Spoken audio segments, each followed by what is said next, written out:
Hello दोस्तों, आज के इस वीडियो में हम लोग भिन्न के प्रकार देखेंगे। जो कि इससे पहले वाले वीडियो में भिन्न किसे कहते हैं वो मैंने बता दिया था। तो हम लोग इसमें देखेंगे कि भिन्न के प्रकार कौन कौन से हैं। तो सिंपली जो अपने लेवल के हिसाब से है वो है 3 प्रकार होते हैं इसके। जो कोई भी भिन्न या फ्रैक्शन जो नंबर होता है उसके तीन प्रकार होते हैं।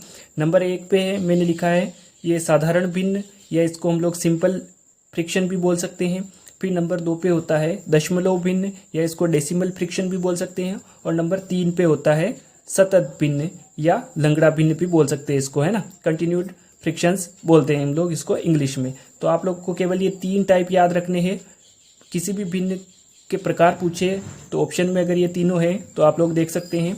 तो इसमें पहला साधारण भिन्न होता है, दूसरा दशमलव भिन्न होता है और तीसरा सतत भिन्न होता है। अब ये तीनों किसको कहते हैं वो हम लोग एक एक करके देखते हैं। तो सबसे पहले हम लोग देखेंगे साधारण भिन्न किसे।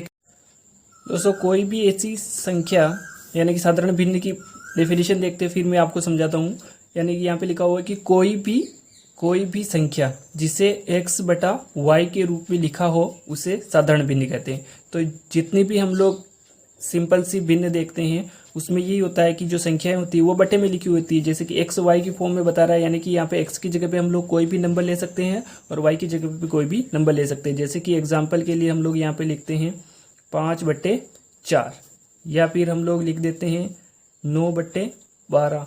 तो ये जो है वो साधारण भिन्न होती है, ठीक है। तो इन दोनों को हम लोग क्या बोल सकते हैं, साधारण भिन्न, क्योंकि ये कैसे लिखी हुई है एक्स बटा वाई की फॉर्म में। यही होता है बस सिंपल भिन्न या साधारण भिन्न की, जिसको हम लोग एक्स बटा वाई के रूप में लिख सकते हैं, उसको हम लोग साधारण भिन्न बोलते हैं। अब हम लोग देखते हैं दूसरा टाइप जो कि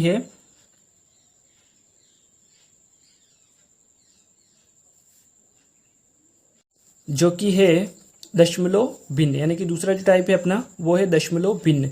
तो दशमलव भिन्न की डेफिनेशन देखते हैं। ऐसी भिन्न जिसका हर 10 या 10 की घात यानी कि 100 हो सकता है, 1000 हो सकता है, 10,000 हो सकता है वाली संख्या हो और उसे दशमलव के रूप में लिखा जाए, ठीक है। तो इसका सिंपल सा मैं बताता हूँ आपको कि अंश और हर मैंने आपको पहले बता ही रखा है कि जो ऊपर वाली जो संख्या होती है, माना कि यहाँ पे अपने पास में भिन्न है तो 5/10 लिख दिया आपने, है ना। 5/10 लिख दिया। तो ये जो संख्या है वो अंश कहलाती है और नीचे वाला जो होता है वो हर होता है। तो दशमलव भिन्न कहाँ पे बनेगा, जहाँ पे जो अंश है वो कोई भी संख्या हो सकती है, ठीक है, 1 से लेकर अनंत तक कोई भी संख्या हो सकती है। उसके बाद में हर में जो है वो केवल 10 या तो 10 होंगे या फिर 10 की घात वाली, यानी कि 10 की घात 2 होगी तो 100 हो जाएगा, 3 होगी तो 1000 हो जाएगा। तो ऐसे सीक्वेंस में संख्याएं हो सकती है जिसके हर में। तो अब हम लोग इसको जो अपनी जो भिन्न है उसको हम लोग दशमलव के रूप में लिख सकते हैं। कैसे लिखेंगे कि 10 से भाग देंगे हम लोग 5 में, तो क्या होगा, जो संख्या निकल के आएगी वो आएगी 0.5, है ना, 0.5 आएगी। तो ये जो संख्या है इसको हम लोग दशमलव संख्या बोलेंगे।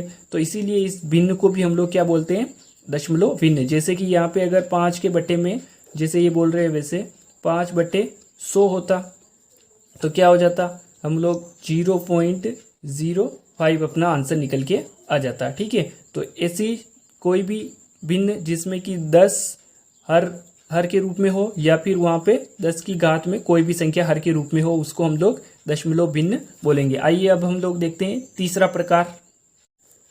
दोस्तों, तीसरा प्रकार देखेंगे हम लोग सतत या लंगड़ा भिन्न, है ना। तो इसकी डेफिनेशन देखते हैं। इस प्रकार के भिन्न में अंश तथा हर लगातार बढ़ते रहते हैं। अंश और हर किसे कहते हैं आप लोग को पता ही है। तो ये जो संख्याएं हैं वो लगातार बढ़ती रहती है। यानी कि जैसे कि पहले वाले भिन्नों में हमने देखा था सिंपल भिन्न क्या होती है, 5/4 लिख देते हैं। तो इसमें क्या है, बस अंश भी एक संख्या है और हर भी एक संख्या है, ठीक है। वैसे ही दशमलव भिन्न में भी होती है। तो ऐसा सतत या लंगड़े भिन्न में नहीं होता। इसमें क्या होता है, अंश और हर, जैसे कि मैंने ये एग्जाम्पल लिख रखा है तो ये एक ही उदाहरण है, ये इसको सोल्व करके बता रखा है। तो ये पहला उदाहरण देखेंगे 1 + 1/1, या फिर वापस से नीचे 1 प्लस में आ गया वापस से ये। तो अंश और हर जो है वो पता नहीं चल रहा है और आगे से आगे बढ़ते जा रहे हैं। तो ऐसी जो भिन्न होती है उसको हम लोग क्या बोलते हैं, सतत या लंगड़ी भिन्न बोलते हैं, ठीक है। ये एग्जाम्पल है। ऐसा पूछ ले आपको कि ये कौन से प्रकार की भिन्न है, तो ये कौन सी होगी, सतत या लंगड़ी भिन्न होगी। अब ऐसी जो भिन्न होती है सतत या लंगड़े भिन्न उसको हम लोग क्या कर सकते हैं, सिंपल भिन्न में बदल सकते हैं। वैसे तो इसकी बहुत सारी ट्रिकें होती है, लेकिन आप लोग को एक बार बेसिक नॉलेज होना चाहिए कि हम लोग जो एग्जाम्पल दे रखा है हम लोगों को सतत या लंगड़े भिन्न का, तो उसको हम लोग कैसे सिंपल या साधारण भिन्न में बदल सकते हैं। तो यहाँ पे आप लोग समझिएगा ध्यान से, इसमें 3-4 स्टेप्स हैं। तो फर्स्ट में हम लोग को ऊपर वाली संख्या नहीं देखना है, केवल हम लोग को नीचे वाली भिन्न देखना है। जैसे कि यहाँ पे 1 + 1/9 है ना, कि 1 और धन का निशान है और 1/9, इसको देखना है। इसको हम लोग जैसे सिंपल सोल्व करते हैं वैसे कर लेंगे। 9 का इसमें गुणा करेंगे तो 9 आएगा, और प्लस लगा हुआ है तो +1 कर देंगे, यानी कि 10/9 यहाँ पे हो गया। ठीक है, अब ये 9 यहाँ पे है, तो लगातार 2 बटे की संख्या हो तो वहां पे क्या होता है, नीचे नीचे वाली संख्या ऊपर चली जाती है। तो ये 9 जो है वो इस 1 के गुणा में चले जाएंगे। तो 9 का एक बार गुणा करेंगे 9 का 9 ही रहेगा। तो अपनी को तीसरी स्टेप में क्या मिल जाएगा कि 1 + 9/10। ठीक है, अब हम लोग को 1 + 9/10 को सोल्व करना है। तो इसको सोल्व करेंगे तो 10 का गुणा 1 में करेंगे प्लस 9 करेंगे तो 19/10 हो जाएगा। ठीक है, तो 19/10 हो गया। उसके बाद में क्या हो जाएगा कि ये 10 जो है वो ऊपर चले जाएंगे, तो ये वाली स्टेप आ जाएगी अपने पास में 1 + 10/19। ठीक है, अब 19 का गुणा 1 में करेंगे और प्लस 10 करेंगे तो 29/19 आ जाएगा। तो ये अपनी साधारण भिन्न में चेंज हो गई। तो आप लोग आसानी से साधारण तरीके से कर सकते हैं।